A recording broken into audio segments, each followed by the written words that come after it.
अस्सलाम वालेकुम everyone. Welcome to Google live YouTube channel. इस वीडियो के अंदर मैं आप लोगों को बताऊंगा कि पीपीएससी जॉब्स में अप्लाई किस तरह करते हैं। पीपीएससी जॉब्स में अप्लाई करने का तरीकाकार क्या है, मेथड क्या है। तो आपने पीपीएससी की वेबसाइट ओपन कर लेनी है और आपने क्लिक करना है अप्लाई ऑनलाइन के ऊपर। तो ये अपर राइट कॉर्नर के ऊपर है अप्लाई ऑनलाइन, इसके ऊपर आपने करना है क्लिक। अब मैं यहाँ पे करूंगा क्लिक, अप्लाई ऑनलाइन के ऊपर क्लिक करना है। अब आपने जिस पोस्ट पे अप्लाई करना है उसका आपने केस नंबर और पोस्ट नेम देख लेना है कि आप किस पोस्ट पे अप्लाई करना चाहते हैं, उसका केस नंबर क्या है। फॉर एग्जांपल मैं अप्लाई करना चाहता हूँ डिस्ट्रिक्ट ज़कात ऑफिसर की पोस्ट पे। मैं अप्लाई करना चाहता हूँ डिस्ट्रिक्ट ज़कात ऑफिसर की पोस्ट पे। तो मैं यहाँ पे ढूंढूंगा कि क्या डिस्ट्रिक्ट ज़कात ऑफिसर की पोस्ट इस पेज के ऊपर है। तो यहाँ पे मुझे नहीं मिली। तो फिर मैं पेज नंबर 2 पे जाऊंगा। तो मैं गया पेज नंबर 2 पे। यहाँ पे फिर मैं पढ़ूंगा क्या जो जिस पोस्ट पे मैं अप्लाई करना चाहता हूँ उसका नाम यहाँ पे है, तो उसका नाम पेज नंबर 2 पे भी नहीं है। फिर मैं पेज नंबर 3 पे जाऊंगा। पेज नंबर 3 पे जाके मैं पढ़ूंगा। तो ये मुझे मिल गई पोस्ट, ठीक है, डिस्ट्रिक्ट जकात ऑफिसर की। अब इसके ऊपर मैं करूंगा क्लिक। ये जिस पोस्ट के ऊपर मैं अप्लाई करना चाहता हूँ इसके ऊपर मैं करूंगा क्लिक। तो मैंने डिस्ट्रिक्ट जकात ऑफिसर के ऊपर क्लिक कर लिया। ठीक है, अब ये सारी की सारी डिटेल्स आ गई। अब मैं पहले चेक करूंगा कि क्या मेरी, पहले आपने एक दफा चेक कर लेना है क्या आपका क्वालिफिकेशन सेट इसमें मौजूद है। इस पोस्ट पे अप्लाई करने के लिए क्या आपका क्वालिफिकेशन सेट मौजूद है। अब मैं जो है, मुझे पता है कि ये जनरल सीट है, इसमें तमाम डिग्रीज वाले अप्लाई कर सकते हैं। ये जनरल सीट है, इसमें तमाम डिग्रीज वाले अप्लाई कर सकते हैं। तो मैं क्वालिफिकेशन सेट के ऊपर क्लिक करूंगा। मैं इस लिंक के ऊपर करूंगा पहले क्लिक। पहले मैं देखूंगा क्या मैं एलिजिबल हूं या नहीं हूं। तो मेरी डिग्री यहाँ पे, मतलब मैं एलिजिबल हूं या नहीं। अब ये क्वालिफिकेशन सेट आ गया। अगर ये एक प्रोफेशनल डिग्री होती तो यहाँ पे जो बैचलर्स लिखा है इसके साथ सब्जेक्ट भी लिखा होता, जो मास्टर्स लिखा है इसके साथ कोई सब्जेक्ट भी लिखा होता। अब ये जनरल सीट है तो यहाँ पे मैट्रिकुलेशन इंटर बैचलर मास्टर्स लिखा। अगर तो मैंने 2 साल वाला बैचलर किया है और 2 साल वाला एमए किया है तो फिर मैं सेट नंबर 1 सेलेक्ट करूंगा इन फ्यूचर। ठीक है, जब मैं अपनी एजुकेशनल क्वालिफिकेशन करूंगा ना, तब मैं सेट नंबर 1 सेलेक्ट करूंगा अगर मैंने 2 साल वाला बैचलर और 2 साल वाला मास्टर्स किया। ठीक है, या अगर किसी को ज्यादा शौक है वो 4 साल वाला बैचलर लिख दे और 2 साल वाला मास्टर्स लिख दे, लेकिन वो गलत हो जाएगा, वो गलत हो जाएगा। क्योंकि इस जॉब के लिए जो रिक्वायरमेंट है वो 16 ईयर्स ऑफ एजुकेशन है। तो मैं अपनी 16 ऑफ एजुकेशन तक मेंशन करूंगा क्योंकि मैंने 4 साल बीएससी ऑनर्स की डिग्री की है। तो जो मेरा बीएससी ऑनर्स है वो बीएस ऑनर्स के बराबर है। तो मैं सेट नंबर 2 सिलेक्ट करूंगा। मैं कौन सा सेट सिलेक्ट करूंगा? Set number 2। तो एम यहाँ पे मास्टर से मुराद एमफिल नहीं है।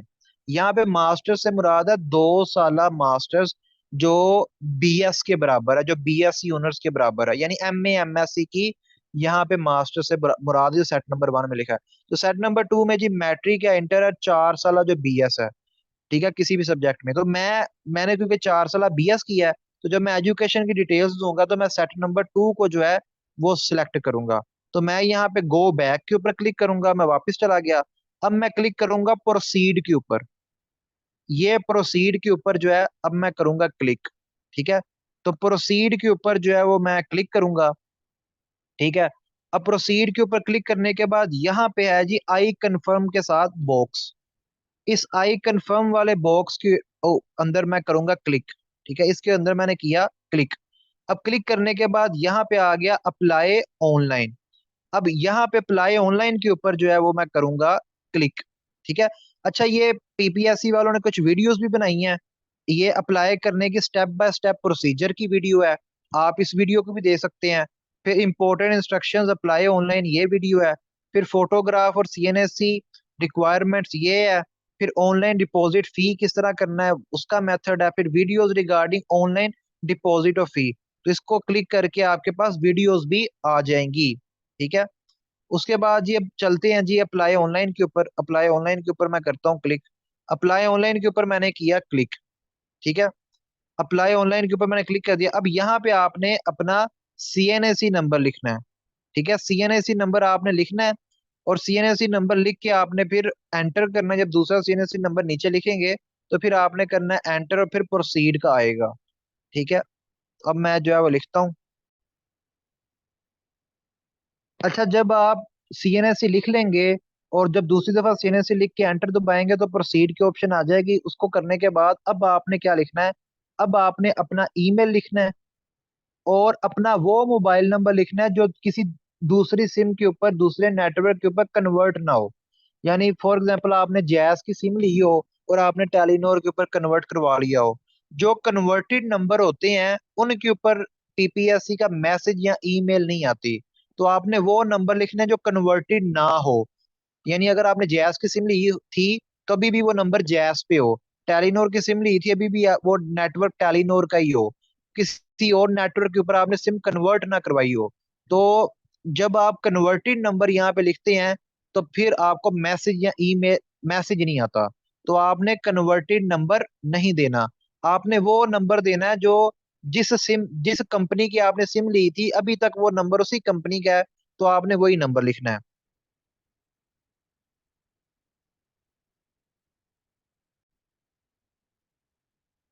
अच्छा जी, ईमेल और मोबाइल नंबर लिखा मैंने। लिखने के बाद प्रोसीड के ऊपर क्लिक किया। फिर उसने पूछा कि वेरीफाई करो, यानी दोबारा देखो मोबाइल और ईमेल क्या ठीक है। अगर ठीक है तो वेरीफाई पे करो, अगर कोई गलती है तो चेंज के ऊपर क्लिक कर दो। अब वो पूछ रहा है जेंडर, तो यहाँ पे मैं अपना जेंडर सेलेक्ट कर लूंगा मेल। फिर वो पूछ रहा है डेट ऑफ बर्थ, यहाँ पे आपने अपनी डेट ऑफ बर्थ लिखनी है। फिर अगर आप गवर्नमेंट एम्प्लॉय हैं तो यस कर दे, अगर नहीं है तो नो कर दें। अगर आप स्पेशल पर्सन है तो यहाँ पे यस कर देंगे, और अगर आप स्पेशल पर्सन नहीं है तो नो कर देंगे। स्पेशल पर्सन को फीस जमा नहीं करवानी पड़ती। पीपीएससी वाले स्पेशल पर्सन से जो है फी नहीं लेते। ठीक है, स्पेशल पर्सन जो है वो फी नहीं देता। तो ठीक है। अच्छा, पीपीएससी में अप्लाई करने के लिए आपके पास कोरोना वैक्सीनेशन कार्ड होना जरूरी है।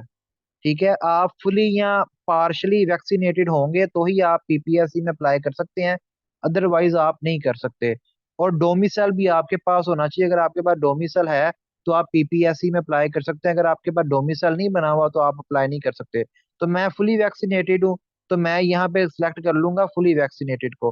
फिर यहाँ पे मेरा सर्टिफिकेट नंबर मांगेगा और फिर ये अंडरटेकिंग मांगेगा। इस डब्बे के ऊपर मैंने करना है क्लिक और फिर मैंने प्रोसीड के ऊपर क्लिक कर देना है। अच्छा जी, आपने जब अपना वैक्सीनेशन का बता दिया, उन्हें सारा कुछ कर लिया, उसके बाद ये फॉर्म जो है आपके सामने ओपन होगा। यहाँ पे आपने अपना नाम लिखना है, जो आपका मैट्रिक के रिजल्ट कार्ड के ऊपर, मैट्रिक की सनद के ऊपर नाम लिखा है ना, लिखा हुआ है ना, एज इट इज आपने वही नाम यहाँ पे लिखना है जो मैट्रिक के रिजल्ट कार्ड के ऊपर आपका नाम है। फिर यहाँ पे आपने अपना रिलीजन सेलेक्ट करना है। ठीक है, फिर यहाँ पे आपने अपने सीएनएससी की एक्सपायरी लिखनी है। यहाँ पे आपने अपने घर का एड्रेस लिखना है। पोस्टल एड्रेस से मुराद है घर का एड्रेस। अगर आपके घर में कोई पीटीसीएल लगा हुआ है तो वो फोन नंबर लिख दीजिएगा। अगर पीटीसीएल नहीं लगा हुआ तो फिर इसको रहने दें। नीचे फादर का नेम लिखना है। ठीक है, फादर का नेम लिखना है। फिर यहाँ से आपने सेलेक्ट करना है कि आपका जो डोमिसाइल है वो किस जिले का है, किस डिस्ट्रिक्ट का जो है वो आपका डोमिसाइल है। तो आपका जो डोमिसाइल है वो किस डिस्ट्रिक्ट का है। ठीक है,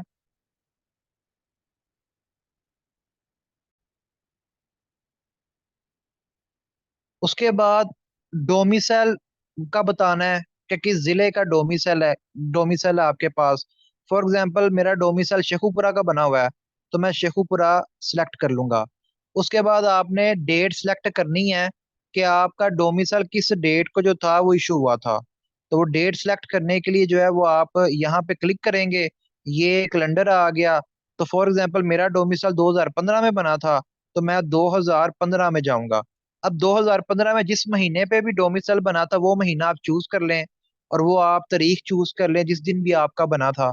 तो 1 जनवरी 2015 मैंने एक मिसाल के तौर पे डेट जो है वो रख ली है।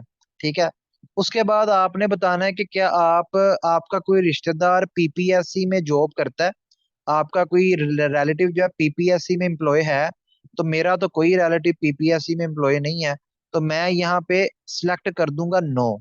ठीक है, तो मैं यहाँ पे क्या सिलेक्ट करूंगा, मैं यहाँ पे सिलेक्ट कर दूंगा नो। नो को जो है मैं सिलेक्ट कर दूंगा। फिर आपने नीचे जाना है, नीचे जाके यहाँ पे जो है वो आपने बताना है number of chances availed for this post, कि आपने इस पोस्ट के कितने चांसेस पहले अवेल कर लिए हैं। देखें, हर पोस्ट के अलग अलग चांस होते हैं। अब ये डिस्ट्रिक्ट ज़कात ऑफिसर की पोस्ट मेरी जिंदगी में मैंने पहली दफा देखी है। मैंने पहले कभी इस पे अप्लाई भी नहीं किया, ना इसका कभी टेस्ट दिया है। तो मैंने इसका कोई चांस अवेल ही नहीं किया। तो नंबर ऑफ चांसेस अवेल्ड पे क्या आएगा, वो आएगा 0। अगर आपने कभी किसी मतलब आपने एक पोस्ट पे कभी अप्लाई ही नहीं किया, आपने उसका टेस्ट ही नहीं दिया, तो आप उसका चांस अवेल्ड 0 ही रखोगे। ये 0 से 1 कब जाएगा, ये 0 से 1 पता कब जाएगा, जब आप किसी पोस्ट के रिटन टेस्ट में फेल होगे। फॉर एग्जाम्पल, मैं लेक्चरर जोलॉजी का पेपर देता हूँ, ये लेक्चरर बॉटनी का पेपर देता हूँ। मेरे मैंने टेस्ट दिया लेक्चरर का, मेरे आगे 40 नंबर, मेरे आगे लेक्चरर बॉटनी के पेपर में 40 नंबर। बेशक मैंने इंटरव्यू के लिए क्वालिफाई नहीं किया, लेकिन मैंने पासिंग मार्क्स लिए थे। पासिंग मार्क्स होते हैं 40। मिनिमम आपने पासिंग मार्क्स लेने होते हैं, फिर आपका चांस काउंट नहीं होता। मैंने मिनिमम पासिंग मार्क्स जो हैं वो ले लिए, मिनिमम पासिंग मार्क्स ले लिए 40। तो मैं जब अगली दफा भी लेक्चरर बॉटनी की या लेक्चर जोलॉजी की सीट आएगी, तो मेरा चांस अवेल्ड 0 ही होगा। ये 0 से 1 तब जाएगा जब मैं किसी टेस्ट में फेल हूंगा, यानी जब मेरे 40 से कम नंबर आएंगे, 0 आ जाए, 1 आ जाए, 39 तक जितने भी नंबर आ जाए, तब उस एक पोस्ट का चांस 0 से 1 होगा। अगर आप एग्रीकल्चर ऑफिसर के लिए अप्लाई करते हो, एग्रीकल्चर ऑफिसर में आपके नंबर आ गए 25, तो आपका एग्रीकल्चर ऑफिसर का एक चांस जो है वो अवेल होगा। आपका एग्रीकल्चर ऑफिसर का एक चांस अवेल होगा। जो बाकी पोस्ट है, असिस्टेंट है, जूनियर क्लर्क है, तहसीलदार है, सब इंस्पेक्टर है, उनके चांस अवेल्ड नहीं होंगे। यहाँ पे लफ्ज लिखा हुआ है of this, for this post, लफ्ज है फॉर दिस पोस्ट। तो हर पोस्ट के चांसेस अलग हैं। ठीक है, ये नहीं कि आपने असिस्टेंट का पेपर दिया था, असिस्टेंट के पेपर में आपके 40 से कम नंबर आए तो आप एग्रीकल्चर ऑफिसर में भी चांस अवेल्ड 1 कर दो। नो, असिस्टेंट के चांसेस अलग हैं, एग्रीकल्चर ऑफिसर के अलग हैं, जूनियर क्लर्क के अलग हैं, तहसीलदार के अलग हैं, डिस्ट्रिक्ट ज़कात ऑफिसर के अलग हैं, ठीक है, स्टेनोग्राफर के अलग हैं। हर पोस्ट के अपने अपने चांस अवेल्ड है। तो मैंने तो कभी इस पोस्ट का टेस्ट ही नहीं दिया, तो मेरा अवेल किस तरह होना था। ये तो मैं टेस्ट देता और टेस्ट में फेल होता तो फिर मेरा अवेल होना था। तो टेस्ट में अगर आपके 40 से कम नंबर आएंगे फिर ये 0 से 1 होगा। अगर आपने कभी उस पोस्ट का टेस्ट दिया भी था, पास कर लिया, तो ये 0 ही रहेगा, ये 1 नहीं होगा। तो चांस अवेल्ड आपने 0 ही रहने देना है। ठीक है, फिर आपने टेस्ट सेंटर सेलेक्ट कर लेना है। अब पीपीएससी के टेस्ट सेंटर बनता कौन कौन सा है, बहावलपुर, डीजी खान, फैसलाबाद, लाहौर, मुल्तान, रावलपिंडी, सरगोदा। तो ये जी कितने टेस्ट सेंटर हैं, ये 7 टेस्ट सेंटर्स हैं। यहाँ पे टेस्ट होता है पीपीएससी का। तो पीपीएससी का इंटरव्यू और रिटन टेस्ट के लिए ये आपने अपनी मर्जी से टेस्ट सेंटर सेलेक्ट कर लेना है। बहावलपुर भी ऑप्शन है, डीजी खान भी है, फैसलाबाद भी है, लाहौर भी है, मुल्तान भी है, रावलपिंडी भी है, सरगोदा भी है। जो भी आपको सुइटेबल है, जो आपके घर के पास है, जहां भी आप इजीली टेस्ट दे सकते हैं, उसको चूज कर लें। तो मैं शेखुपुरा से हूँ, लाहौर मेरे पास है, तो मैं लाहौर को चूज कर लेता हूँ। ठीक है। अच्छा, मैं इस पेज पे एक बात बताना भूल गया, मैरिटल स्टेटस। अगर आप मैरिड हैं तो आप मैरिड वाली ऑप्शन को सिलेक्ट करें, अगर आप मेरी तरह सिंगल हैं तो फिर सिंगल वाली ऑप्शन को सिलेक्ट करें। फिर आपने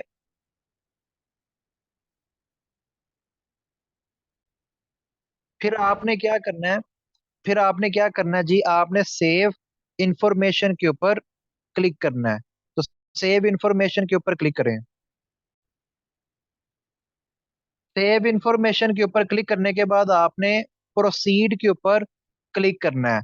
जब आप प्रोसीड के ऊपर क्लिक करेंगे तो आपकी फी डिटेल्स आ जाएंगी। ठीक है, फीस जमा करवाने की डिटेल्स आ जाएंगी। प्रोसीड के ऊपर क्लिक करने के बाद, ठीक है, अब आपके पास आ गई ऑनलाइन फी जमा करवाने का।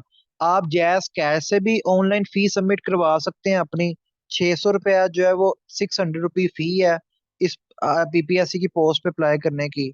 तो आप ऑनलाइन भी सबमिट करवा सकते हैं, जैस कैश के जरिए, इजी पैसा के जरिए, एचबीएल ऐप या किसी भी बैंकिंग ऐप के जरिए।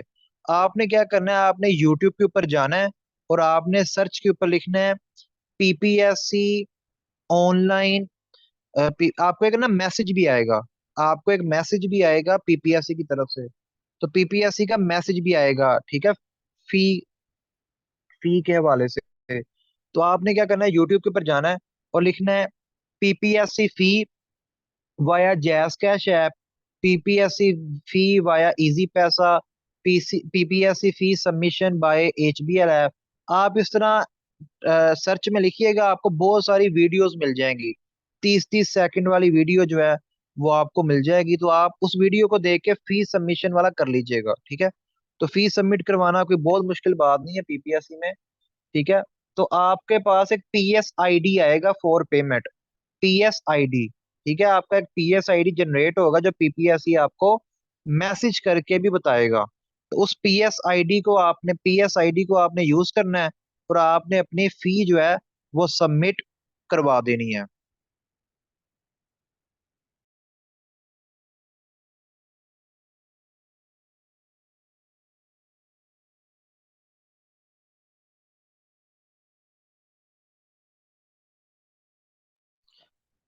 अच्छा जी, ये था कि आपने पीपीएससी के अंदर अप्लाई किस तरह करना है, उसकी पार्ट वन, उसका उस वीडियो का पार्ट 1। पार्ट 2 वीडियो में मैं आपको बताऊंगा कि फी सबमिशन के बाद अगला प्रोसेस क्या होगा, क्योंकि मैंने इस पोस्ट की फी सबमिट नहीं करवानी। तो ये पार्ट 1 जो है मैं यहाँ तक ही एंड करता हूँ। तो किसी और ने अगर किसी और पोस्ट में अप्लाई किया हुआ, तो तमाम पोस्ट का फी सबमिशन के बाद प्रोसीजर सेम है। तो पार्ट 2 के अंदर मैं आपको बताऊंगा कि फी सबमिशन के बाद जो है वो क्या क्या करना होता है। तो पार्ट 1 यहाँ तक है, फी सबमिशन तक है। इसी ये जब वीडियो एंड होगी, तो इस वीडियो के एंड होने के बाद एक दूसरी जो वीडियो है उसका उसका थंबनेल जो है इस वीडियो के सेंटर में आ जाएगा, उस वीडियो के सेंटर में आ जाएगा, उसके ऊपर क्लिक कीजिएगा। तो वो जो पार्ट 2 वाली वीडियो है वो खुद ब खुद चल पड़ेगी। ये प्ले लिस्ट में बनाई है मैंने, तो ये पार्ट 1 है, पार्ट 2 वाली दूसरी वीडियो है।